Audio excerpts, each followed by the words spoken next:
Bravo jajaran Polsek Tanjung Raja pimpinan Ibtu Joko Edi Santoso. 6 jam pasca kejadian, tersangka pelaku yang menghabisi pelajar SMA warga Dusun 4, Desa Ulak Kerbau Lama, Kecamatan Tanjung Raja Ogan Ilir berhasil dibekuk. Tersangka adalah kakak angkat korban sendiri, yaitu Sandi.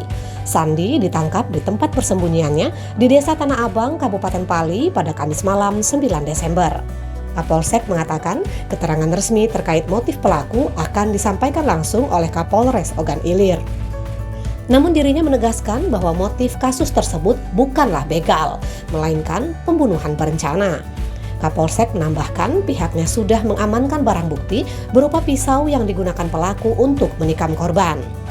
Sementara itu Sandi yang sempat ditanyai awak media ketika baru sampai di Mapolsek Tanjung Raja mengakui bahwa dirinya menikam adik angkatnya itu. Untuk diketahui, korban berinisial Muh 17 tahun yang merupakan pelajar SMA negeri di Ogan Ilir ditemukan meninggal dunia di kebun jambu tak jauh dari desanya pada Kamis sore 9 Desember. Saat ditemukan terdapat luka tikam di sekujur tubuhnya. Selain itu, sepeda motor dan handphone korban raib. Dugaan pelaku mengarah kepada Sandi lantaran saat itu korban mengantar kakak angkatnya itu menggunakan sepeda motor. Isro Antoni melaporkan dari Ogan Ilir untuk Anda. Sandi, motor jual di mana?